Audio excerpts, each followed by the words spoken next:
सवाल है, मैं उन नौजवानों से कहना चाहता हूं जो अपने हाथ में भाजपा का झंडा उठाए हैं। दोस्त, तुम नेताजी के पीछे खड़ा होकर के वंदे मातरम करोगे, नेताजी संसद पहुंच जाएंगे, अपने बेटा को फिर सांसद बनाएंगे, तुम रोड पे खड़ा होकर के वंदे मातरम ही करते रह जाओगे।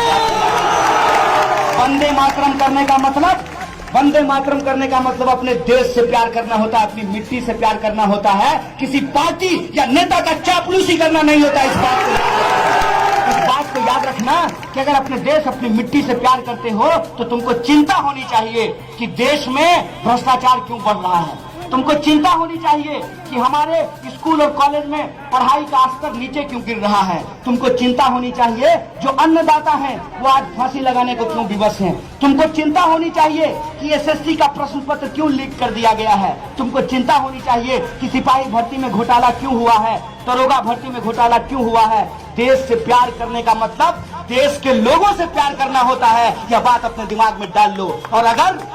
और अगर कोई हाथ में बंदूक लेकर अपने ही देश के लोगों के ऊपर गोली चलाता है तो वो कुछ भी होगा लेकिन देशभक्त नहीं हो सकता है, ये बात हम जानते हैं।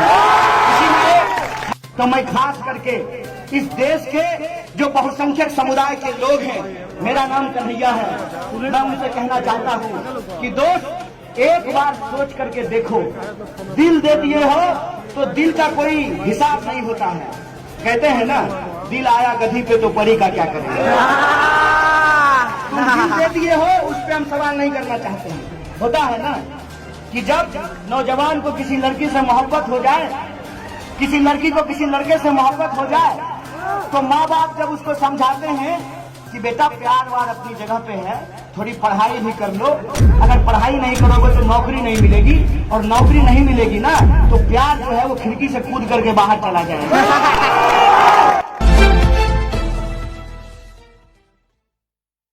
बात कई बार हमको समझ में नहीं आती है क्योंकि हम दिमाग नहीं लगाते हैं, दिल लगा बैठे हैं। तो जो लोग दिल लगा बैठे हैं, मैं उनसे यही कहना चाहता हूं कि दोस्त, दिल भी अगर धड़कता रहे, इसके लिए पेट में अनाज का होना बहुत जरूरी है। और पेट में जो अनाज पहुंचाने वाले किसान हैं, उनकी हालत के बारे में तुम जान लो। अगर तुम देश बचाना चाहते हो तो तुमको किसानों के बारे में सोचना चाहिए। अगर तुम देश से प्यार करते हो तो तुमको मजदूरों के बारे में सोचना चाहिए। अगर तुम देश से प्यार करते हो तो तुमको अपने देश की यूनिवर्सिटी और कॉलेज से भी प्यार करना चाहिए। क्या स्थिति की गई है इस देश में, 12,000 किसानों ने आत्महत्या की है। सरकारी आंकड़ा कहता है, हम अखबार नहीं निकालते हैं, हमारे घर में अखबार नहीं छपता है। अखबार में निकला है कि पिछले 5 साल में 3 करोड़ 16 लाख लोगों की नौकरियां चली गई है।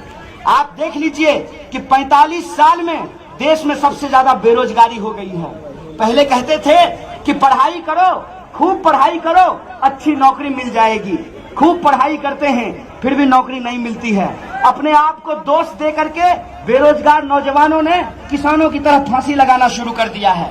और जो नौकरी कर रहे हैं उनकी हालत क्या है? उनकी हालत ये है कि धीरे धीरे करके उनकी सारी सुविधाएं समाप्त की जा रही है।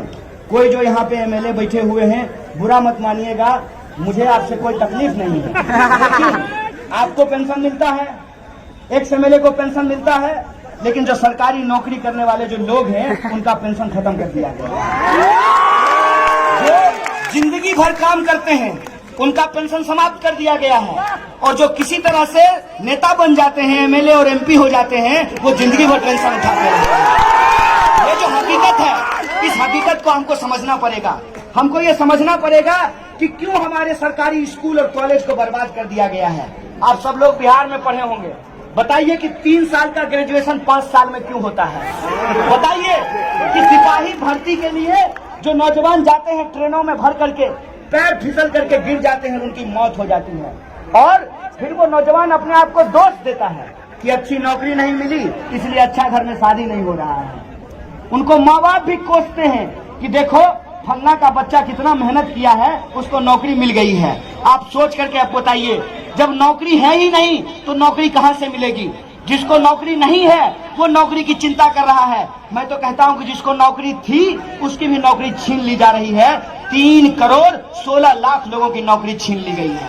ये देश का मुद्दा है। रोजी रोटी, कपड़ा, मकान, शिक्षा, स्वास्थ्य, सड़क, बिजली, ये देश का मुद्दा है। शिक्षा कैसे बेहतर हो, ये देश का मुद्दा है। बिहार का सबसे बड़ा मुद्दा क्या है?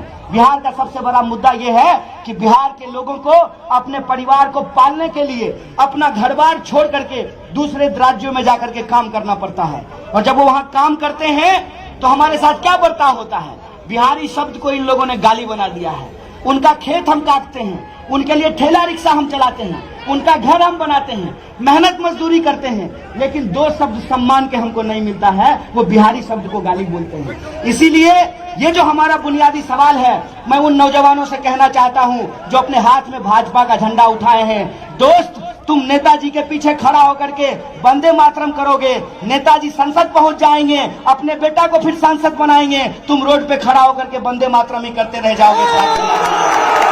वंदे मातरम करने का मतलब, वंदे मातरम करने का मतलब अपने देश से प्यार करना होता है, अपनी मिट्टी से प्यार करना होता है, किसी पार्टी या नेता का चापलूसी करना नहीं होता। इस बात को याद रखना कि अगर अपने देश अपनी मिट्टी से प्यार करते हो तो तुमको चिंता होनी चाहिए कि देश में भ्रष्टाचार क्यों बढ़ रहा है। तुमको चिंता होनी चाहिए कि हमारे स्कूल और कॉलेज में पढ़ाई का स्तर नीचे क्यों गिर रहा है। तुमको चिंता होनी चाहिए जो अन्नदाता हैं वो आज फांसी लगाने को क्यों विवश हैं। तुमको चिंता होनी चाहिए कि एसएससी का प्रश्न पत्र क्यों लीक कर दिया गया है। तुमको चिंता होनी चाहिए कि सिपाही भर्ती में घोटाला क्यों हुआ है, दरोगा भर्ती में घोटाला क्यों हुआ है।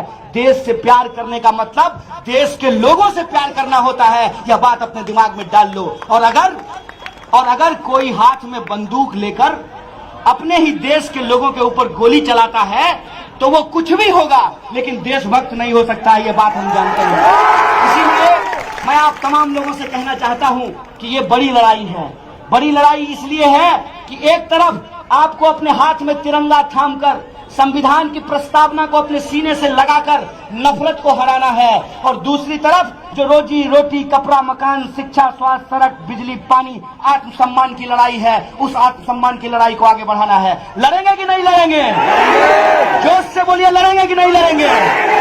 सरकार को हमको बताना पड़ेगा, सरकार को हमको कहना पड़ेगा और साहस से खड़ा होकर के, सीना तान करके सरकार के आंख में आंख डाल करके बताना पड़ेगा कि यह सरकार, दम है कितना दमन में तेरे, देख लिया है देखेंगे, जगह है कितनी जेल में तेरे, देख लिया है देखेंगे। सरकार को कहना पड़ेगा कि ये भारत है और ये भारत गांधी की धरती है, ये भारत अंबेडकर की धरती है, ये भारत भगत सिंह की धरती है, ये भारत अशफाकुल्लाह खान की धरती है, ये भारत फातिमा शेख की धरती है, ये भारत मौलाना अबुल कलाम आजाद की धरती है, ये भारत चंद्रशेखर आजाद की धरती है। और ये जो भारत है, उस भारत को हम झुकने नहीं देंगे, उस भारत को हम मिटने नहीं देंगे।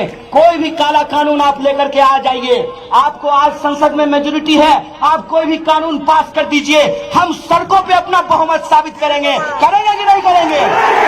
इसीलिए मैं आप तमाम लोगों को एक आमंत्रण देने के लिए आया हूं, आपको न्योता देने के लिए आया हूं, आपको इनवाइट करने के लिए आया हूं कि ये जो यात्रा शुरू हुई है बापू की धरती से, बापू धाम से, ये अलग अलग जिलों में होते हुए 38 जिलों को घूमते हुए आने वाली 29 फरवरी को पटना के गांधी मैदान में जुटेगा।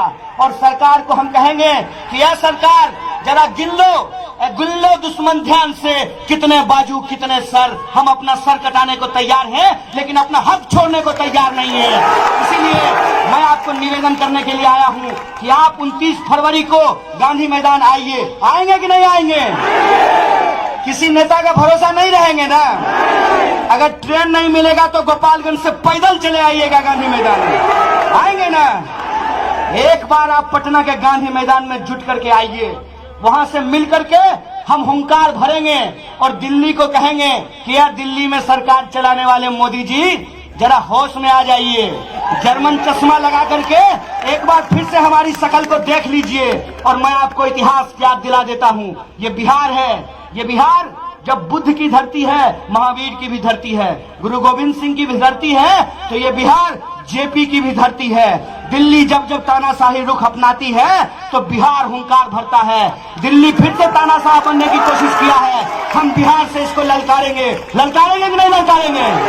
आएंगे ना 29 तारीख को, और जम करके आइए। पहले तो हम लोकतांत्रिक तरीके से बड़ा जमावड़ा लगाकर बड़ी जुटान करके सरकार को कहना चाहते हैं कि आप देश विरोधी एनपीआर, एनआरसी और सीए को वापस लीजिए। अगर एनपीआर और एनआरसी को ये वापस नहीं लेंगे तो फिर हमको एक अगले स्टेप पे जाना पड़ेगा। अगला स्टेप क्या है? ग्रुप कॉन्टेक्ट नंबर चाहिए कुछ। गांधी जी को भी याद किए थे ना, गांधी जी अंग्रेज को कैसे हराए थे? गांधी जी ने कहा था असहयोग आंदोलन, और असहयोग में गांधी जी का नारा क्या था कि अगर सरकार आपको नागरिक नहीं मानती है तो आप सरकार को सरकार मानना बंद कर दीजिए। गांधी जी ने जब अंग्रेजों ने नमक कानून बनाया था, एक काला कानून बनाया था, तो गांधी जी ने कहा था कि इसका हम सविनय अवज्ञा करेंगे। तो बताइए, ये एनपीआर, एनआरसी और सीए काला कानून है कि नहीं है? तो क्या आप इसको मानेंगे? तो इसका विरोध करेंगे कि नहीं करेंगे? इसीलिए अपने मोहल्लों के बाहर लिखिए कि इस मोहल्ले में संविधान को मानने वाले लोग रहते हैं, इसीलिए एनआरसी, एनपीआर और सीए को नहीं मानते हैं। लिखेंगे कि नहीं लिखेंगे? और अपने घर के बाहर लिखिए कि जब मई में एनपीआर शुरू होगा तो आप अपने घर के बाहर लिख करके रखिए कि ओ एनपीआर कल आना, साथ में 15 लाख लेकर के आना, वरना मत आना। सरकार को बता देंगे कि इनकार करना, हाँ कहना और ना कहना, ये हमारा संवैधानिक अधिकार है।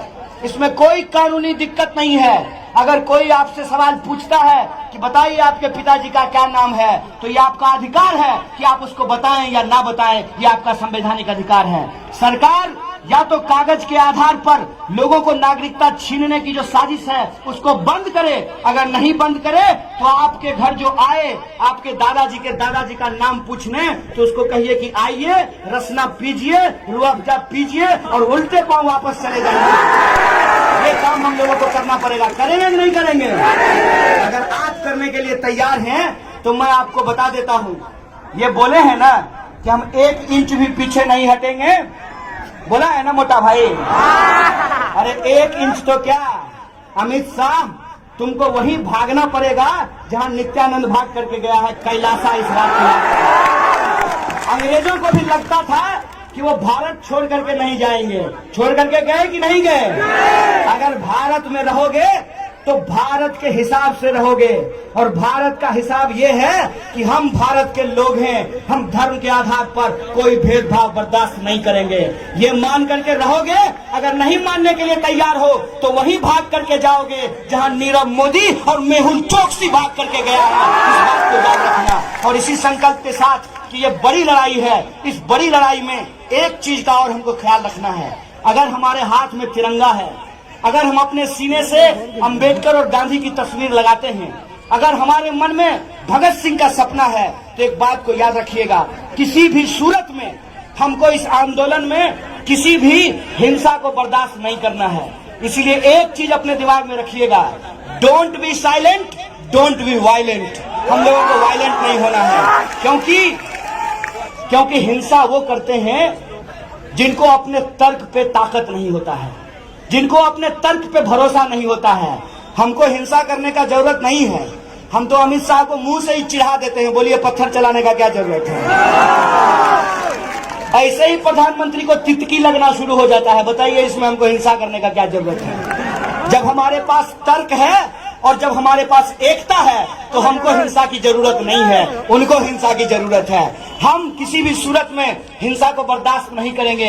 एक एक कदम चल करके, जैसे हमारे पुरखों ने अंग्रेजों से हमको आजादी दिलाई थी, उस आजादी को हम बचाएंगे। बचाएंगे कि नहीं बचाएंगे? इसी आशा और विश्वास के साथ ये आजादी बड़ी कुर्बानियों से मिला है, ये तिरंगा बड़ी कुर्बानियों से हमको मिला है। हर हाल में इस तिरंगा को नहीं झुकने देंगे, और धर्म के आधार पर, जात के आधार पर कोई भेदभाव स्वीकार नहीं करेंगे। और जो हमारा बुनियादी सवाल है, उन बुनियादी सवालों को लेकर के लड़ेंगे। तो एक नारा हम लोग लगा रहे हैं, उस नारे के साथ ये लड़ाई को हम आगे बढ़ाएंगे। सुन ले जुमला सरकार, नहीं चलेगा।